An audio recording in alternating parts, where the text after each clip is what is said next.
Gostaria de convidá-los a me acompanhar nesta singela oração, quando nós vamos agradecer a Deus, nosso Pai, ao Mestre Jesus, aos benfeitores espirituais, por todas as bênçãos que nos têm concedido, a bênção da vida, a bênção do tempo disponível, e pedir humildemente que nós possamos ocupar o nosso tempo de maneira produtiva, mesmo que seja no domingo, o domingo muitas vezes preguiçoso, entre aspas, mas nós podemos bem utilizar o nosso tempo em favor dos nossos semelhantes, em favor das pessoas que tomamos conhecimento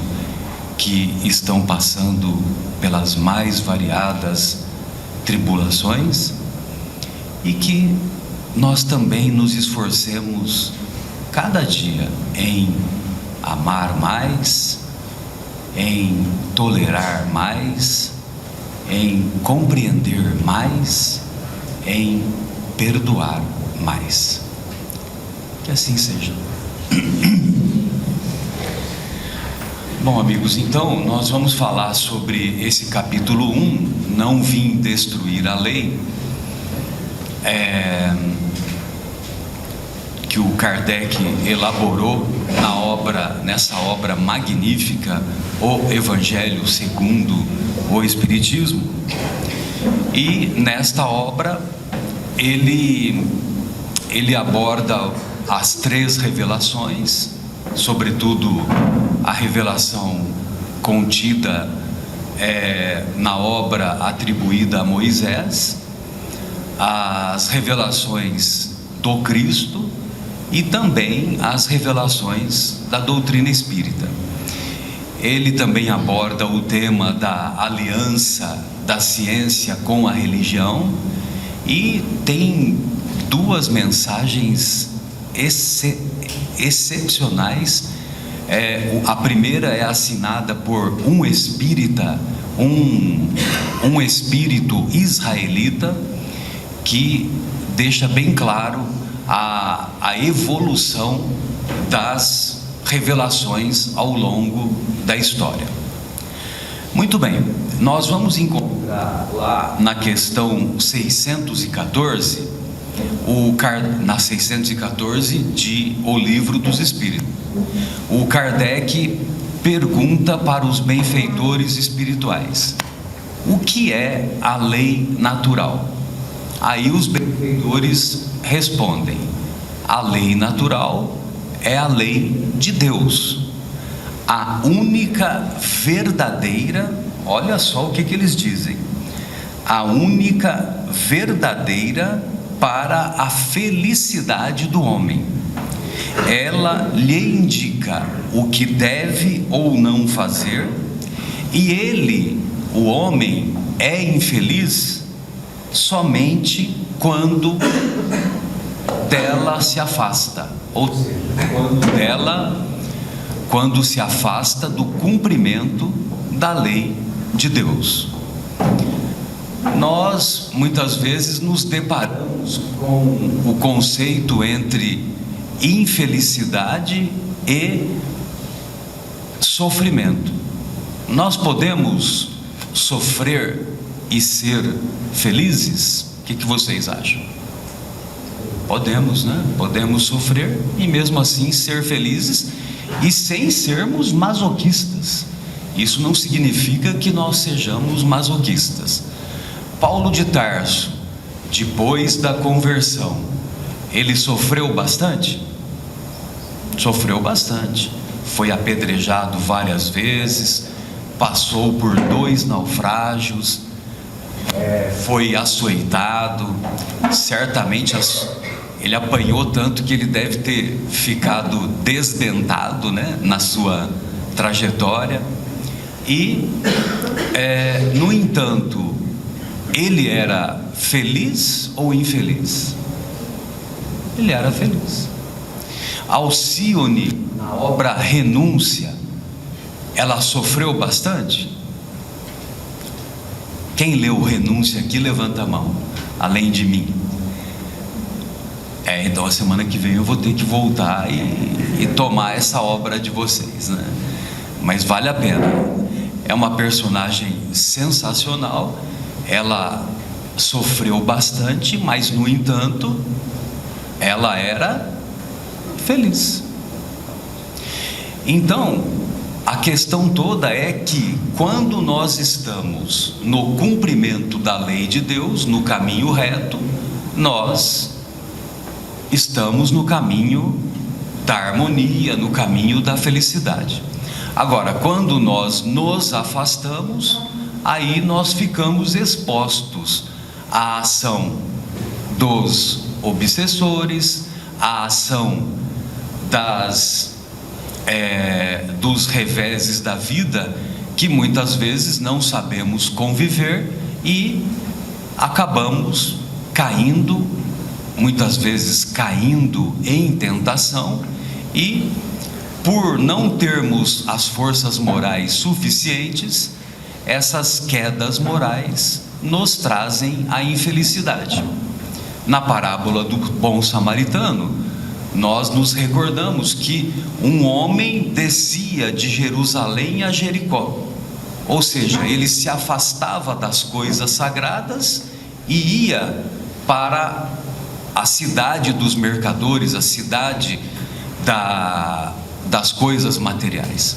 Então, quando nós nos afastamos das coisas de Deus, nós ficamos expostos à ação, sobretudo dos obsessores, porque também nós entramos em sintonia com os obsessores. O Kardec, ele vai perguntar na questão 621 de O Livro dos Espíritos, ele vai perguntar assim: onde está escrita a lei de Deus? Quem sabe a resposta pode falar. Consciência. Aonde? Na própria consciência. Na própria consciência. Então vejam vocês que é uma resposta tão simples e ao mesmo tempo tão profunda. Quando nós estamos diante de um dilema do que fazer ou do que não fazer, a nossa consciência, ela nos previne, ela nos inspira no caminho correto ou não? O que vocês acham? E muitas vezes nós escolhemos o caminho equivocado, o caminho errado, né? Agora, evidentemente que para que nós sejamos capazes de ter um conhecimento mais amplo, de termos acesso à verdade, não nos iludamos, a verdade ela é absoluta. Agora, o que é relativo é a nossa capacidade de entendimento sobre a verdade. Por volta de 1300, 1400, alguém ia discutir com os cientistas da época que afirmavam que a Terra era o centro do universo? Não ia, né? Porque era o conhecimento vigente. Só que alguns séculos depois, graças ao telescópio, graças ao mais amplo conhecimento tecnológico, o Kepler, ele foi capaz de definir que, na verdade, a Terra é que gira em torno do Sol. Não é isso que aconteceu? Ou seja, as verdades relativas foram se tornando esclarecidas. Foi sendo tirado o véu. As revelações, revelação é uma palavra que vem do latim revelare, ou seja, tirar o véu. Quando você tira o véu, você enxerga com nitidez ou sem nitidez? O que vocês acham? Com nitidez. E foi mais ou menos isso que aconteceu ao longo da história. Na questão 621A, que é a continuação dessa, onde está escrita a lei de Deus, o Kardec pergunta assim: uma vez que o homem traz inscrita na consciência a lei de Deus, há necessidade que lhe seja revelada? Aí os benfeitores respondem: o homem a esqueceu e a menosprezou. Deus quis que ela fosse lembrada.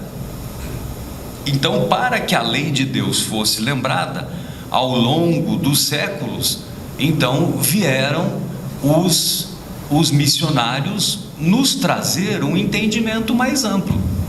Então nós vamos ver os Vedas 4 a 5 mil anos atrás, que trazem os conhecimentos, inclusive os conhecimentos que a doutrina espírita nos traz. O Deus único, imortalidade da alma, reencarnação, comunicabilidade com os espíritos e a lei de evolução. Pluralidade dos mundos habitados tem tudo a ver com a lei de evolução. Aí, mais tarde, veio Hermes Trismegisto, e o Hermes Trismegisto também trouxe esses conhecimentos. Só que esses conhecimentos, eles ficaram restritos àquilo que se convencionou chamar de a doutrina secreta. Por quê? Porque as pessoas vulgas, as pessoas que tinham menos conhecimento, não teriam capacidade de entender tudo aquilo. Hoje em dia, às vezes, nós não temos dificuldade de explicar para as pessoas o que significa, por exemplo, reencarnação? Ou é só eu que tenho dificuldade? Tem pessoas que têm dificuldade de entender isso, né? E imagine 3, 4 mil anos atrás, né? Moisés, que segundo os historiadores teria tido acesso aos templos do Egito e teria sido um iniciado, Moisés nos trouxe os 10 mandamentos. Ele trouxe os 613 mandamentos que se encontram lá na Torá, mas esses 613 tinham muito a ver com a legislação para o convívio daquela sociedade local. Tem muitos mandamentos que hoje não têm muito sentido, e tem alguns que são muito legais e que mostram a generosidade do povo judeu da época. Um mandamento, por exemplo, diz que quando os nossos irmãos hebreus, na época eram só hebreus, né? Depois é que vieram as 12 tribos.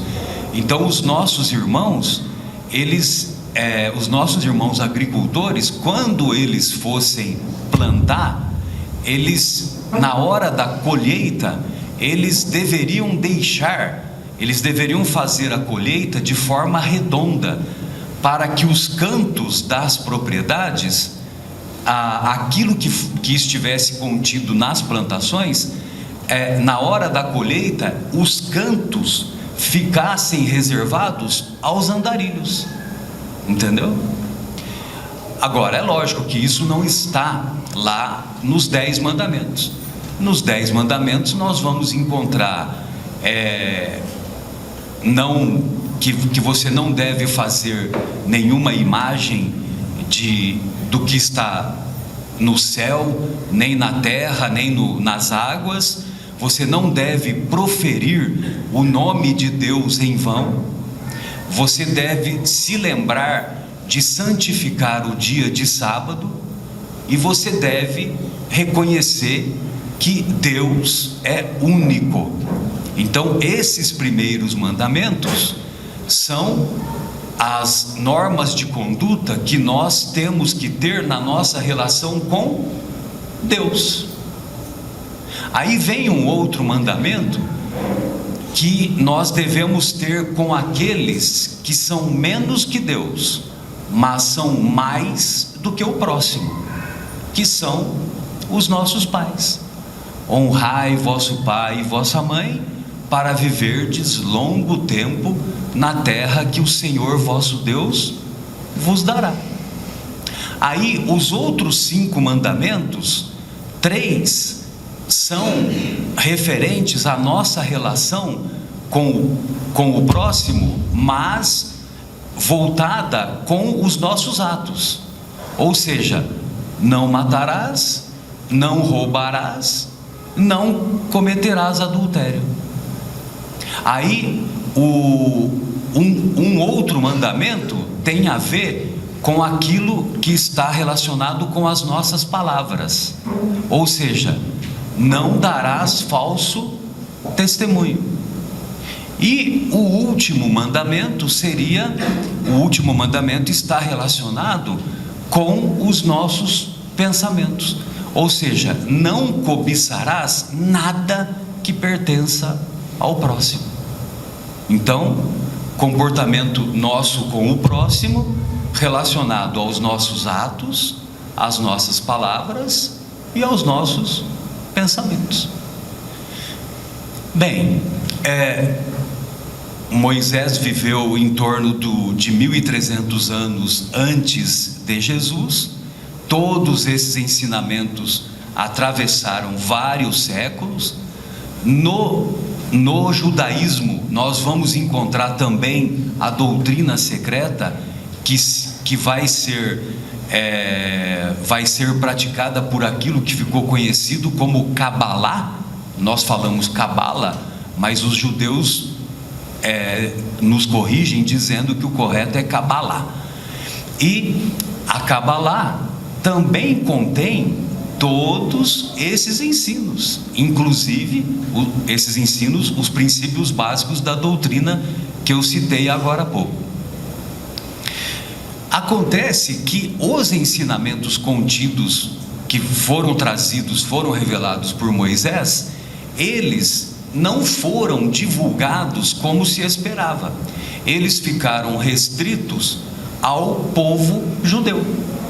Todos os demais povos eram politeístas. O único povo que era monoteísta era os judeus. Aí vem quem?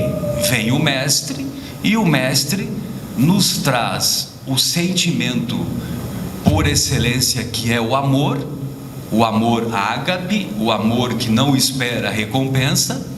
E ele traz, além desse conhecimento do amor, porque o amor de Jesus veio com tal intensidade que quem se aproximava dele sentia uma irresistível atração por ele, e falava: não, esse é o cara, né? This is the man, esse é o cara. E aí todo mundo ficava tão encantado que queria seguir a todo custo aquele homem com aquele sentimento que nós não temos ainda capacidade de compreender toda a sua magnitude. Mas ele veio trazer, além do amor, ele veio trazer a imortalidade da alma.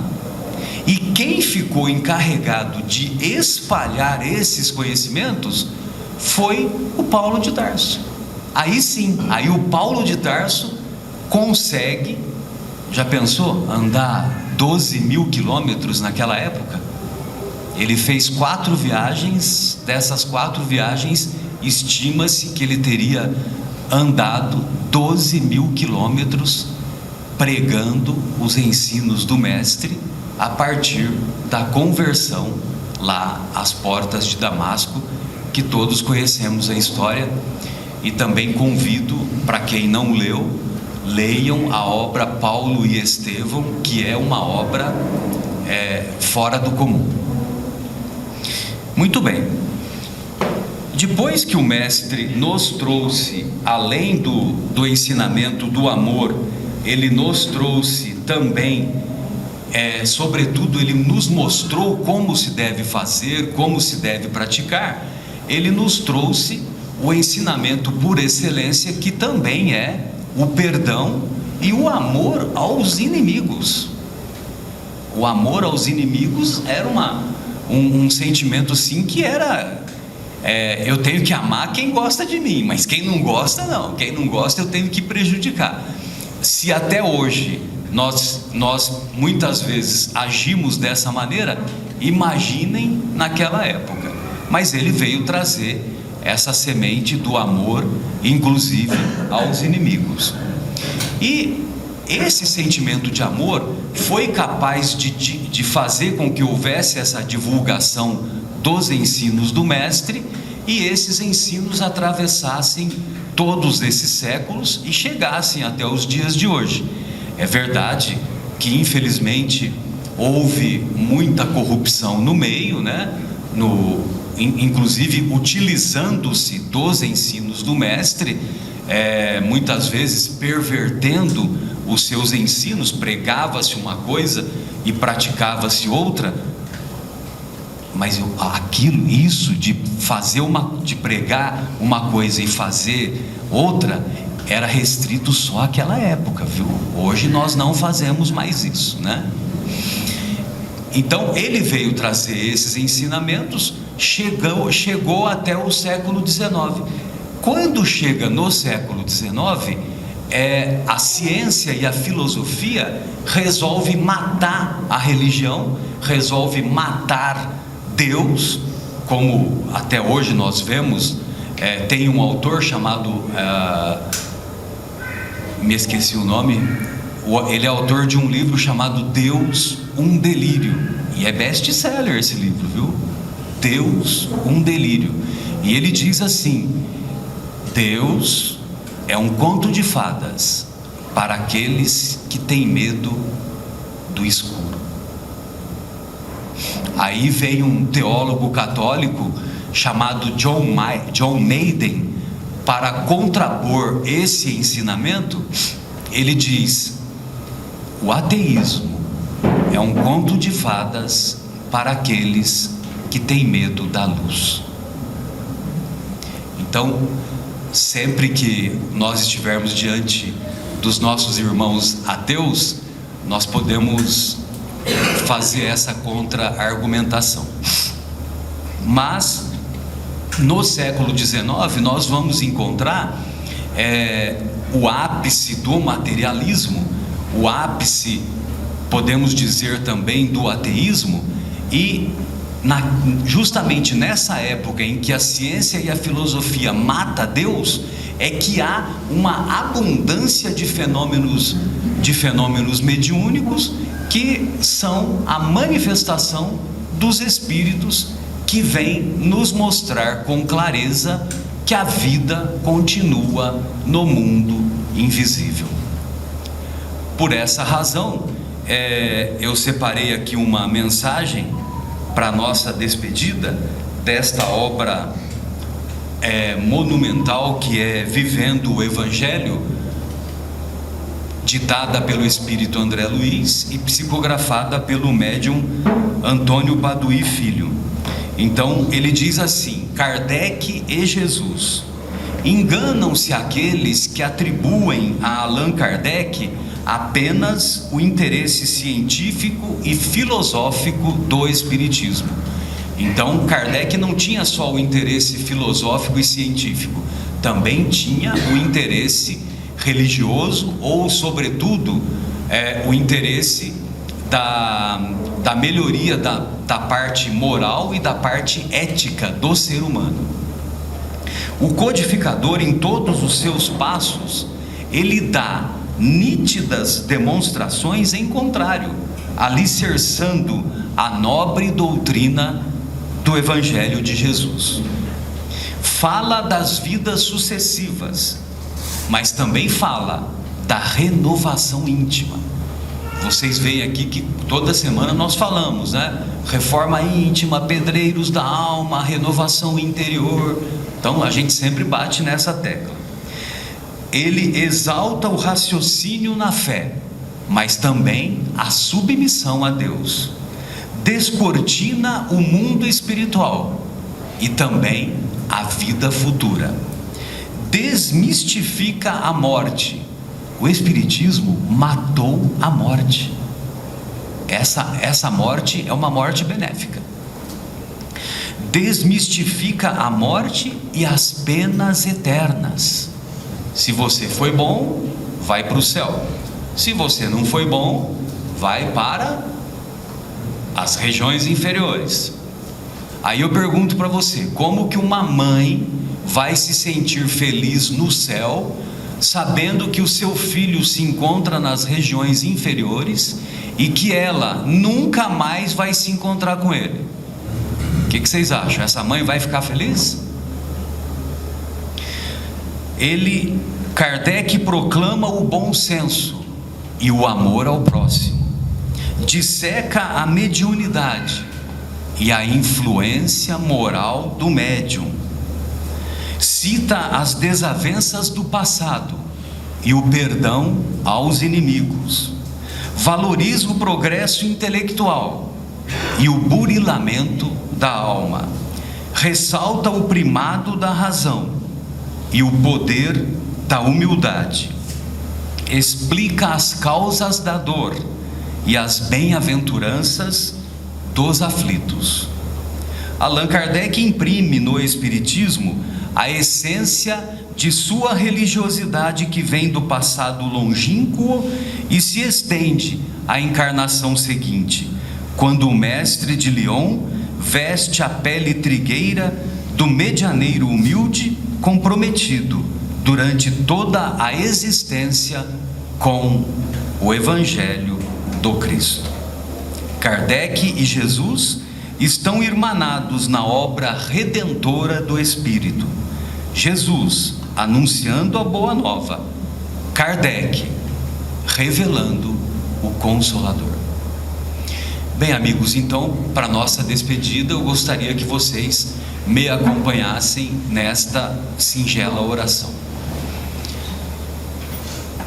Deus, nosso Pai, Mestre Jesus, amigos espirituais, agradecemos uma vez mais a oportunidade deste encontro e pedimos humildemente que os conceitos aqui expostos contribuam para a nossa autoiluminação, não somente no campo do conhecimento, mas também aquecendo o nosso coração e nos estimulando a nos tornarmos melhores pessoas, pessoas mais corajosas, mais fortalecidas do ponto de vista moral, para não, ou pelo menos diminuirmos as nossas quedas perante as mais variadas tentações,